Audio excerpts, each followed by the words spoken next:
Bonjour et bienvenue à tous pour suivre avec nous ce journal, les titres de l'actualité de ce 28 novembre.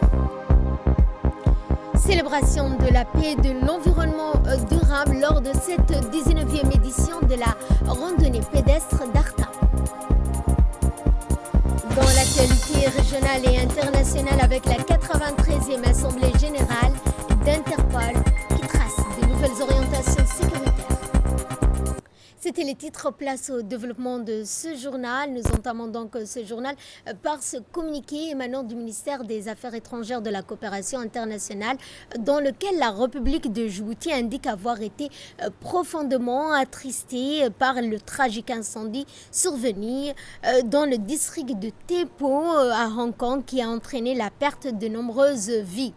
Dans ces moments difficiles, le gouvernement et le peuple de Djibouti présentent leurs sincères condoléances au gouvernement, au peuple de la République populaire de Chine ainsi qu'aux familles des victimes. La République de Djibouti exprime également sa solidarité envers la Chine et prie pour un prompt rétablissement des blessés. Fin de communiqué. Je vous le disais dans les titres, la 19e randonnée pédestre d'Arta. En effet, cette randonnée pédestre d'Arta, une célébration de la paix et de l'environnement durable sous l'égide du secrétariat d'État chargé des sports.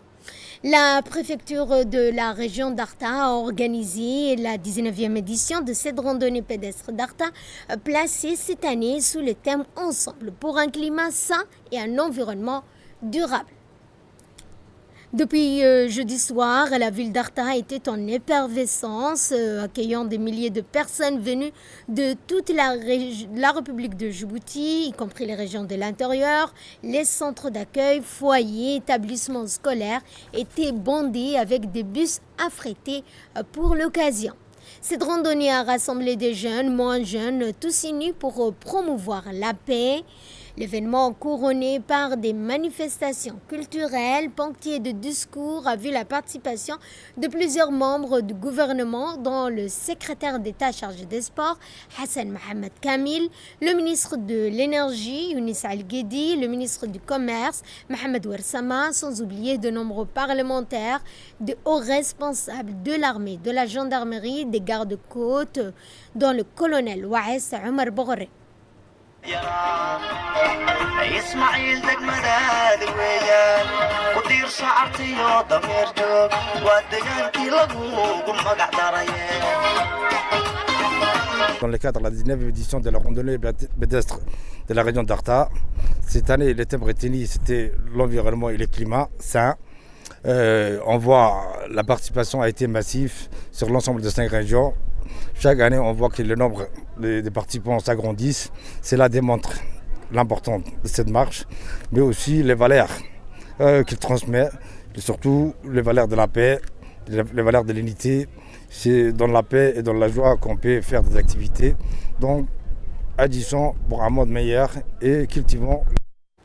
Quant au préfet de la région d'Arta, M. Hassan Dabali Ahmed, il a félicité chaleureusement tous les participants de la 19e édition de la randonnée pédestre d'Arta qui s'est déroulée, a-t-il dit, dans d'excellentes conditions. La randonnée est désormais devenue un événement majeur et l'édition d'aujourd'hui en fait partie grâce à une organisation rigoureuse en amont. Toutes les conditions ont été réunies pour garantir le succès de cette journée. Le préfet a également salué l'implication du secrétariat d'État chargé des sports, principal partenaire de l'événement, ainsi que le soutien déterminant des gardes-côtes, de la gendarmerie nationale, du ministère de la Santé, des autorités locales, des partenaires institutionnels et de la société civile. Autre intervention, c'est celle du secrétaire d'État chargé des sports qui a salué l'organisation de cet événement et a remercié par la même occasion la préfecture d'Arta ainsi que la population pour leur mobilisation. 19e édition de la randonnée pédestre d'Arta. Donc, elle reflète aujourd'hui aussi un autre facteur, c'est la préservation de l'environnement aujourd'hui. Et aussi la jeunesse a gardé intacte cette piste qui a été rénové, qui est rénové chaque année par le préfet et le président du conseil régional et surtout la société civile d'Arta. Donc cette marche elle est dédiée aussi pour le défunt Jama Aden. Donc c'est un honneur aussi de participer chaque année à cette marche. Dans la foulée, je remercie énormément d'abord la préfecture d'Arta, le président du conseil régional, les habitants qui sont chaque fois présents. Et je n'oublierai pas mes collègues, le ministre de l'énergie, Younis, et le ministre du commerce, Warsama, qui ont bien voulu participer avec nous à cette marche. Et on va essayer maintenant, à partir de la 20e édition, de porter un autre regard sur cette marche pour qu'elle ait une autre ampleur. Donc je remercie tout le monde et surtout, il y a des hommes qu'on ne cite pas tous les jours, c'est les hommes en uniforme. Je parle de la garde-côte parce que c'est un partenaire fidèle qui est pour la marche d'Arta et la gendarmerie, surtout la gendarmerie parce qu'elle assure là aussi la sécurité de cette marche. Donc merci. Nous allons parler cette fois de la conférence de presse de la 42e édition du Grand Bara, qui s'est tenue hier pour présenter les grandes lignes de la course prévue le 5 décembre, co-organisée par la Fédération djiboutienne d'athlétisme, les forces françaises stationnées à Djibouti, les FFDJ. L'événement a réuni le président de la fédération, le général commandant des FFDJ, ainsi que d'anciens champions internationaux. Cette édition gagne en importance avec l'ambition et ainsi l'obtention du label World Athletic, une première qui confirme la qualité du parcours, le sérieux de l'organisation. Les organisateurs ont également confirmé les 2 distances au programme, le 15 km, le parcours principal au cœur du désert, 7 km également, une distance plus accessible pour diversifier la participation. À noter la participation des militaires français, des athlètes djiboutiens de renommée internationale et qui sont venus notamment des pays voisins, dans le Kenya, l'Ouganda, l'Éthiopie, qui confirment le caractère régional et ouvert à cette édition. Prenons la parole lors de cette occasion. Le commandant des FFDJ a souligné que cette co-organisation illustre la solidarité du partenariat entre la République de Djibouti et la France. En prenant la parole à cette occasion, le président de la Fédération djiboutienne d'athlétisme a rappelé l'importance que revêt cette 42e édition. Je profite de cette occasion pour remercier les forces françaises stationnées à Djibouti pour leur travail acharné pour faire de cet événement un succès régional. Ensemble, nous pouvons faire de l'athlétisme djiboutien une référence internationale. Par ailleurs, je me permets de souligner les efforts de la Fédération pour développer l'athlétisme au niveau national et international avec des objectifs clairs et atteindre que le Comité national olympique sportif djiboutien a fixé à atteindre pour les Jeux olympiques de Los Angeles 2028. Également, je rappelle les résultats encourageants obtenus par nos athlètes lors de crosses des Grands Bara du passé où nos athlètes ont toujours eu des victoires historiques. Dans ce sens, j'exprime ma confiance et ma gratitude dans le potentiel de nos athlètes et je les appelle à poursuivre les efforts pour hisser l'athlétisme djiboutien à un niveau supérieur. Depuis 40 ans, cette course mythique trace son chemin au cœur du désert, là où l'endurance rencontre l'immensité et où chaque pas raconte une aventure humaine. Et nous allons à Nairobi cette fois, la capitale kenyane, où les travaux de la réunion ministérielle biennale d'évaluation de la plateforme soutien de l'IGAD sur le déplacement forcé qui se sont ouverts hier dans la capitale kenyane. Sous la présidence de M. Suleiman Moumine, secrétaire général du ministère de l'Intérieur, qui, rappelons-le, occupe actuellement la présidence tournante de l'IGAD. L'événement d'envergure régionale a réuni les États membres, les partenaires humanitaires, les agences de développement, les bailleurs engagés dans la gestion des réfugiés, des déplacés internes dans la région. Retour à Djibouti où le commandant de la garde-côte djiboutienne, le colonel Waes Omar Bogoré, a participé jeudi 27 novembre à la réunion nationale de coordination sur la sécurité maritime, organisée au Kempinski dans le cadre du programme régional pour la sécurité maritime dans la mer Rouge. Ce programme, financé par l'Union européenne et mis en œuvre par l'ONUDC, y ont également pris part le coordinateur résident des Nations Unies à Djibouti, l'ambassadrice de l'Union européenne et auprès de l'IGAD, le chef du bureau de l'ONUDC pour Djibouti, la Somalie, M. Ahmed Moussa, directeur général adjoint des affaires maritimes, ainsi que le colonel Ahmed Daher Jama, représentant de la marine nationale. La rencontre a permis d'aborder les enjeux majeurs liés à la sécurité, à la sûreté maritime, ainsi que la lutte contre les activités illicites en mer. C'est toujours compliqué, mais toujours nécessaire. Il peut faire une grosse différence. Merci beaucoup encore une fois, les collègues de UNODC, pour venir toujours à Djibouti. Vous êtes un exemple de comme une agence. Ce n'est pas nécessaire qu'elle soit présente tout le temps full dans son pays. Vous avez une équipe excellente ici qui fait la liaison et vous venez à nous donner les capacités techniques que vous savez et vous faites suivant cet aller-retour. Je crois que c'est un exemple moderne de comment les Nations Unies peuvent aussi travailler dans l'avenir. Et maintenant qu'on est dans une période de revoir les structures des Nations Unies à niveau global, je mentionne suivant l'exemple de UNODC à Djibouti. Félicitations. Et merci beaucoup à l'Union européenne pour la confiance, les partenariats et la confiance aux Nations Unies pour travailler dans ce sujet sensible mais basique pour l'assistance de Djibouti. Et le directeur général adjoint des affaires maritimes a quant à lui réaffirmé l'engagement de la République de Djibouti à œuvrer pour la protection de ses eaux territoriales. Nous sommes réunis aujourd'hui pour discuter d'un enjeu crucial pour notre région, la sécurité maritime dans la mer Rouge et de l'océan Indien. Ces eaux constituent pour notre pays des menaces croissantes qui impactent nos économies et la stabilité régionale. La sécurité de la mer Rouge est cruciale pour l'économie mondiale. Le canal de Suez est un point de passage obligé pour le flux de pétrole, de gaz et de marchandises entre l'Asie, l'Europe et l'Afrique. Toute participation du trafic maritime dans cette zone a des répercussions immédiates sur le prix de l'énergie, le coût de transport et la disponibilité des produits sur les marchés internationaux. Notre objectif est d'examiner les mesures et les capacités nationales en matière de prévention et de lutte contre la criminalité maritime. Cette réunion marque une étape cruciale pour renforcer notre coopération, partager nos expériences et définir une stratégie efficace en mobilisant tous nos acteurs pour sécuriser nos voies maritimes. Les défis auxquels nous sommes confrontés dans le golfe d'Aden et la mer Rouge sont complexes, mais ils ne sont pas insurmontables. En unissant nos efforts pour renforcer la coopération, améliorer nos capacités de surveillance, nous pouvons garantir la prospérité et la stabilité de notre région pour les années à venir.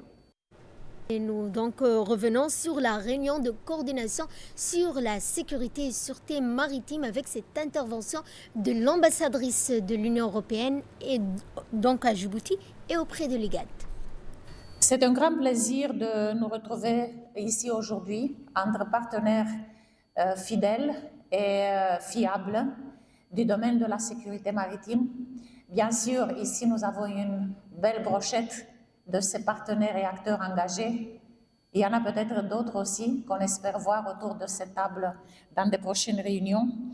Et je trouve que c'est très significatif que nous nous retrouvons pour discuter de ce sujet aujourd'hui, puisque, sans doute vous le savez, mais c'est avec beaucoup de responsabilité, mais aussi de fierté, je me permets de rappeler le discours, le récent sommet Union européenne-Union africaine, qui a eu lieu le 24 et le 25 novembre à Luanda.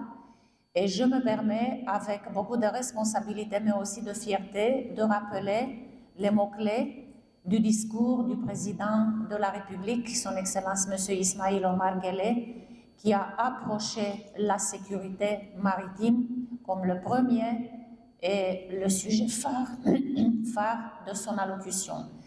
Le président a mentionné là-bas l'importance d'assurer la sécurité maritime dans la mer Rouge.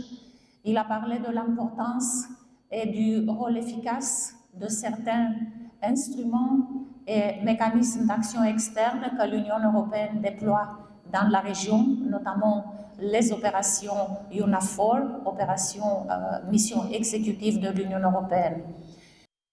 Le colonel Ouass Omar Boghoré a à cette occasion réaffirmé l'engagement de la République de Djibouti à œuvrer pour la protection de ses eaux et à renforcer également ses partenariats avec les acteurs internationaux impliqués dans la sécurité maritime. Je suis honoré de prendre la parole au séjour consacré au renforcement de notre coordination nationale en matière de sécurité et sûreté maritime. Permettez-moi d'adresser, au nom de la garde-côte djiboutienne, nos sincères remerciements à l'Union européenne, l'ONUDC, aux missions navales européennes Atalanta et Spitz, ainsi que l'ensemble de nos partenaires nationaux, régionaux et internationaux. Djibouti occupe une position stratégique exceptionnelle, située en cœur d'un passage vital pour le commerce mondial. Entre la mer Rouge et le golfe d'Aden, ce rôle n'est pas simplement géographique, c'est une responsabilité partagée, assumée avec un engagement et professionnalisme.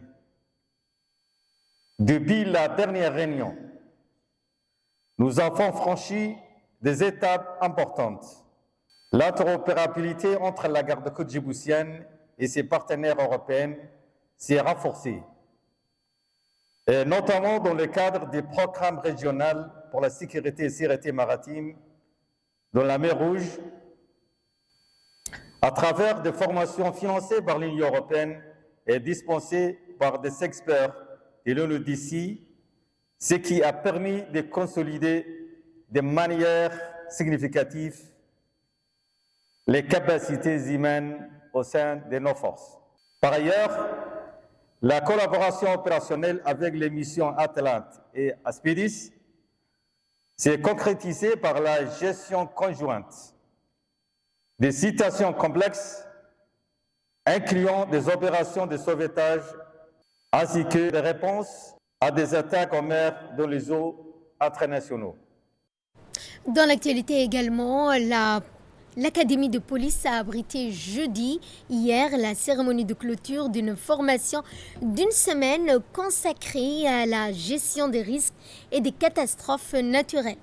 Cette formation organisée par l'École supérieure internationale de la protection civile a été dispensée par une mission de coopération française au profit des officiers de la police nationale, de la protection civile, de la gendarmerie nationale ainsi qu'au personnel de la préfecture de Djibouti. Cette session de formation avait pour objectif de renforcer les capacités dans l'identification des menaces, la prévention, la préparation et la gestion des crises. Durant 7 jours, les participants ont bénéficié d'un programme intensif alliant théorie et exercices pratiques leur permettant d'acquérir ainsi des compétences essentielles dans la maîtrise des risques et à la réponse aux catastrophes naturelles.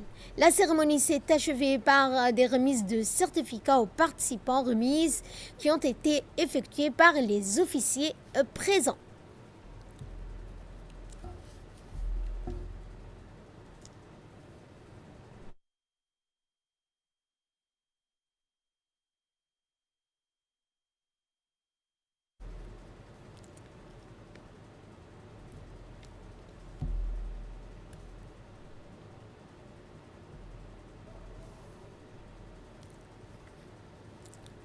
Et pour plus de précisions concernant cette formation, nous vous proposons de suivre le mot du secrétaire exécutif de gestion des crises, donc des risques. Avec la création de cette école supérieure, notre pays dispose désormais du premier centre régional de formation dédié à la protection civile en Afrique de l'Est. C'est une fierté nationale, mais aussi un atout stratégique pour toute la région, car la maîtrise des risques et la gestion efficace des crises constituent aujourd'hui les piliers essentiels de la sécurité civile. Je souhaite également exprimer notre reconnaissance à la mission de coopération française pour son appui déterminant dans la concrétisation de cette formation. Chers formateurs, vous n'avez pas seulement transmis des connaissances, vous avez su partager votre expérience et votre expertise. Grâce à vous, chaque participant a pu mesurer l'importance essentielle de la gestion des risques et des catastrophes, ainsi que la nécessité de maîtriser l'ensemble du cycle, à savoir l'identification des menaces, la prévention, la préparation, et enfin la gestion des crises. Chers participants, votre engagement et votre esprit d'équipe tout au long de cette semaine témoignent de votre détermination. Cette cérémonie n'est pas une fin, mais le début d'un engagement. Sur le terrain, votre valeur sera jugée non seulement par votre capacité à intervenir, mais surtout par votre attitude à anticiper, à alerter, à coordonner et également à gérer les crises avec sang-froid et efficacité. Le directeur général de la protection civile, M. Mahmoud Moussa, est également intervenu. Voici un extrait de son intervention. Monsieur les stagiaires officiers de toute institution confondue, vous avez fait une semaine de formation et je pense que cela est un acquis pour vous. Sachez que vous serez redemandé dans le cadre d'une gestion de crise par vos institutions respectives afin de collaborer et de travailler avec la DNPC. On ne se lave pas avec seulement mais les deux mains jointes. Donc la DNPC, tout seul ne pourra pas arriver à cerner tous les tenants et les aboutissants dans la gestion de crise, raison pour laquelle nous vous impliquons et que vous êtes aussi nos acteurs et nos représentants dans vos institutions confondues. Je vous en remercie je pense que vous avez reçu une très bonne formation à cet effet, dispensée par nos experts qui nous viennent tout droit de l'École supérieure des sapeurs-pompiers et que nous ne cesserons jamais de remercier, et en particulier mon conseiller, le commandant, le lieutenant de vaisseau Jean-Louis, qui est mon conseiller à la DNPC, qui a mis en place toute cette démarche pour qu'on puisse réaliser cette formation. Le ministère de l'Agriculture, en partenariat avec la FAO, ont organisé la clôture d'une formation intensive et dédiée au renforcement des capacités des techniciens de terrain, vétérinaires, inspecteurs des denrées alimentaires. L'événement a sollicité la présence de plusieurs responsables et il a également rassemblé des professionnels de divers secteurs liés à la sécurité alimentaire. Cette formation a été conçue pour améliorer les compétences des participants en matière de contrôle, de qualité, d'identification et de non-conformité dans la chaîne de production alimentaire. Elle a permis d'élaborer des thématiques cruciales telles que les normes de sécurité alimentaire. Ensemble des participants pour l'engagement exemplaire tout au long de cette session. Au cours de ces derniers jours, vous avez eu l'occasion de revoir, approfondir et pratiquer des compétences essentielles pour la sécurité sanitaire des aliments, la surveillance des produits d'origine animale et la gestion des risques. Ces thématiques sont au cœur du mandat de la FAO qui vise à soutenir les pays dans le développement des systèmes alimentaires sûrs, résilients et durables. Suivant cette fois un extrait de l'intervention du directeur de l'élevage. C'est pour moi un véritable plaisir de prendre la parole aujourd'hui à l'occasion de la clôture de cette formation consacrée au renforcement des capacités des techniciens de terrain, vétérinaires, inspecteurs des denrées alimentaires sur le contrôle des qualités et l'identification de non-conformités. Au nom du directeur de l'élevage et des services vétérinaires, je tiens tout d'abord à exprimer ma profonde satisfaction quant au déroulement de cette session. Pendant plusieurs jours, vous avez démontré un réel engagement, une volonté d'apprendre et un professionnalisme exemplaire. Les thématiques abordées, bonnes pratiques d'inspection, contrôle de la salubrité, conformité réglementaire, gestion des risques, procédures d'alerte sont essentielles pour la sécurité des aliments et la protection de la santé publique. Je voudrais également remercier nos partenaires de la FAO, dont l'appui technique, méthodologique et logistique a grandement contribué à la réussite de cette formation. Leur accompagnement constant constant illustre une fois de plus l'importance du partenariat entre nos institutions pour le renforcement durable du système national de contrôle sanitaire. Chers participants, la direction de l'élevage et des services vétérinaires compte sur chacun d'entre vous pour mettre en pratique les connaissances acquises, pour standardiser vos interventions et pour partager ces bonnes pratiques au sein de vos équipes. Ensemble, nous pouvons construire un dispositif de contrôle plus performant, plus harmonisé et aligné sur les standards internationaux. Et de là, nous passons à ce qui domine l'actualité régionale et internationale. Le Maroc a accueilli à Marrakech durant 4 jours la 93e Assemblée générale d'Interpol afin d'examiner les nouvelles orientations en matière de sécurité mondiale. Les travaux ont réuni des représentants des États membres, de hauts responsables sécuritaires pour aborder plusieurs priorités dont la lutte contre la criminalité organisée transnationale, le démantèlement également de réseaux de fraude, le renforcement des capacités policières à l'échelle internationale et la promotion du leadership féminin dans les forces de sécurité. Et c'est ainsi que se referme ce journal. Merci à vous de nous avoir suivis.